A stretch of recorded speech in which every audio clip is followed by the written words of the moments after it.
us, yeah. Who is the immigrant? If we are living in the same land, sharing the same sun. Who is the immigrant? If we are coming from the same. And now on Impact Talks, I want to welcome the lovely, beautiful Miss Jennifer Fino. She's the beautiful Miss Colombia and Miss Latina Global 2018. She is an entrepreneur, television personality, and philanthropist in Los Angeles, California. Jennifer's passion is helping young women grow in personal and professional confidence and self-love. She's a graduate of San Francisco State University with a double major in international business and Chinese language studies. Today, Jennifer is a marketing expert with several industries. She is an impactful, successful immigrant woman. Welcome to the show, Jennifer. Thank you so much. I'm honored to be here. So excited. You're beautiful. I love your voice. You're welcome. I love yours too. It's all these immigrant voices on the show. Yes. So tell me, what does it feel like to be a beauty queen? Because you have this beautiful stash. And tell us about your pageant, though. You know, it's an amazing experience. Yes. I earlier this year I had launched my coaching company and realized that was the wrong route. Shut it down and realized I really wanted to model and dance and go into the arts. So I set a date, packed my bags, moved to LA, and I met Virgilia at a networking event. Who's the owner Miss of Virgilia Villegas, Yes. executive producer of Miss Miss Asia, Miss Latina USA. Miss Latina Global, Mrs. Latina Global. Yes. And I had the opportunity to try out to be Miss Colombia. Okay. And I got it. And I diligently was working to just make a dream come true, to become Miss Latina Global. And sure enough, with the support of new friends, a lot of people that I met while being here in such a short time and really manifesting being Miss Latina Global in a whole new city that I had no idea. Oh my gosh. And I'm really proud of myself. No, you should be. I'm so proud of myself. You should be. But you know, you're a motivational speaker. So I can just see all those older women, they needed your energies. Yes. So tell me about your origins and why you came to the United States, because I'm sure everybody wants to know that immigrant story. Yeah. So my story is very unique. I'm the eldest of three. Okay. I have two younger sisters. And my parents were both really eloquently professionals in Colombia. We didn't really have a choice. We had to flee due to the political environment. Okay. I've never shared this story before, but we had a lot of threatening phone calls of, people trying to come after us to kill us. And we had to find a way out. And at 9 years old, my life turned completely upside down. It was 1 minute it was like, do you want to go to Disneyland? Your uncle's out there. And I'm like, yeah, I want to go to Disneyland. And then it turned into a vacation that I never went back home to. Okay. And in that journey, I was able to really create a leader out of myself, because I learned English in 3 quick months because I was in an all-white school. There was no Latinos. I had to figure it out. I had to repeat 3rd grade. I knew everything. In 3rd, 4th, 5th, all the way up to the 6th grade, I knew everything. But I had to relearn it in a whole new language. And I was really shy. And pretty much mute at some point because I didn't want to speak. I didn't know English. Yeah. And so it forced an adult out of me. I completely lost my childhood at 9 years old. Not my parents' fault, not my fault. Not. It was just the journey that it took, because I was in charge of, obviously, everything that had to do with my sisters, their schools, my school, started working at an early age. And for me, the way I internalized everything is I was in charge of so many things in my household. As a child? Yes. That I needed to raise the bar, that I needed to speak a certain way, eloquently, so that people wouldn't take advantage of my parents, because sometimes that would happen. They think that you're dumb because you can't speak English. And so I saw a lot of pain in that. That's the immigrant story right there. Yeah, I saw a lot of pain in that. And so you can imagine at 9 years old, I'm having conversations with, contracts of getting a house or, getting beds, something simple. Can you imagine? So let me ask you, let's just put a pause on this. I'm trying to digest this. Yeah, so when we hear the stories of the caravans and families fleeing violence and threats, these are real stories.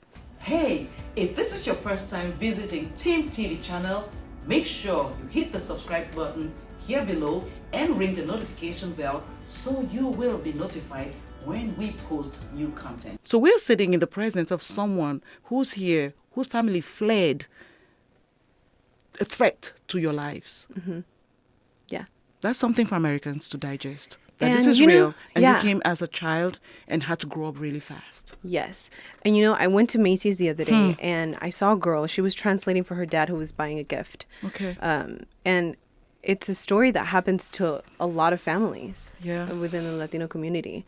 And, it created, I never saw it as a I don't know, like anything negative until recently. I'm like, oh, I kind of never really played. I kind of never really did this because I accelerated my life at such a quick pace at a young age because my intention was I had to show up. I had to show my sisters the possibility of what can happen. I have to show my parents the possibility of what we can do in a whole new country. So how do you feel currently about the situation with the children that were separated from their parents because they were fleeing similar situations? How does it resonate with you? It hurts a lot. I think it's been does it give you happening. flashbacks somewhere about how the journey? It doesn't give me flashbacks per se when I think about that. It hurts to see a child being separated from their parents. Because you do understand that these stories are valid. They are. And I think they've been happening for a long time, and I think we are now aware of them. We're now aware. And it's really sad. Well, hopefully the Americans will understand more. So let's talk about your career, what you do. You're a motivational speaker. You're marketing expert for several industries. Tell me a little bit about that. Let's talk about some of those joyful things that you're doing as an immigrant. Yeah. Yes. So I graduated really early from college and I wanted to go into business. I worked in several top Fortune 500 companies. And recently this year, I decided to make a change on the direction of my career, which is more in the arts and film and acting and dancing and following some of my personal passions. Yes. And I hope that, through my story that people are bold enough to dream their biggest dream. Yes. To be bold enough to go after it. For me to say, I'm going to move to LA and start a whole new life, it was really scary. I cried a lot. I cried a lot because when you realize that you've had something deep within your soul buried. I know. Because maybe you had a trauma or you were scared because someone told you couldn't do it. And that's when you challenge them. And moving down here and saying, I'm doing this pageant. Yes. And winning Miss Latina Global. Oh, you feel. It's such a powerful story in itself that I have to take a step back and say, in 7 months, I manifested that. Because there's a higher purpose to my life. Correct. Than just what I can physically see. I was going to ask you how you stay so motivated with everything that you've gone through. Because you were even profiled. No, you were VIP at the dinner for Epifania magazine, which is a renowned Latina magazine. Yes. Because of all this ability to motivate. Yeah. I think my story is really special, right?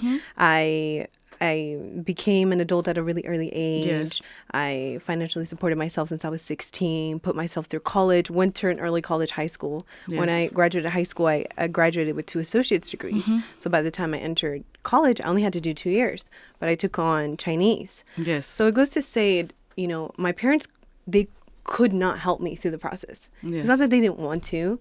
They had no idea the escalation of what it is to put in a college application or how to fill out an essay or how to peer edit it in a whole different language because it's a different culture, different politics, everything. Yes. And so it doesn't matter where you come from. It doesn't matter what you have. It doesn't matter what you don't have. Is how resourceful are you being? Absolutely. Resourcefulness. That's a key word. And it made, I call myself the networking queen because I'm always, talking to people and networking with people because that's what I had to do growing up. Yes. Just so that we can, navigate survive and the system and thrive. Yeah. And it was surviving. So what is your message to Americans so they can understand your journey and other immigrants' journeys? That anything is possible. You just have to believe. And you have to be bold enough to create whatever idea you have in your mind to put it in a plan of action. Absolutely. And that you're going to struggle. And it's what I'm realizing more and more is that it's not the goal that you're wanting to achieve. Yes. It's the process of achieving that goal. Ooh, the process. And it's about having a thriving mentality. You could be struggling right now. You could be Yes. struggling to pay your bills. You could be struggling to whatever. But in that moment, ask yourself, what would my future me do in this scenario? The person that I'm becoming, are my actions speaking to that person that I want to be? And if it's not an alignment, it always goes back to self. You know, I could blame my parents and say, you know, I didn't have this, or I didn't have or anything, right? It made me a warrior. And whatever story that you have, that you can persevere regardless of any challenge. And that is you have a awesome. higher calling in your life. Absolutely. And you need to believe the visions you have in your mind. Fantastic. Thank you so much. We're going to have you ladies come back. We're going to have you come back because you are so amazing. Thanks for sharing your story, Thank Jennifer. you. And I wish you all the best. Thank You you. were Thank you so awesome. much for having me. You're welcome. And this is Impact on KPFK 90.7 FM. I am Pamela Anchang. Thanks for watching today's video. For more TIMTV videos about immigrant lifestyles, click on the subscribe button here below and ring the notification bell so you will be notified when we upload new content. We upload new content every single week. See you next time on TIMTV.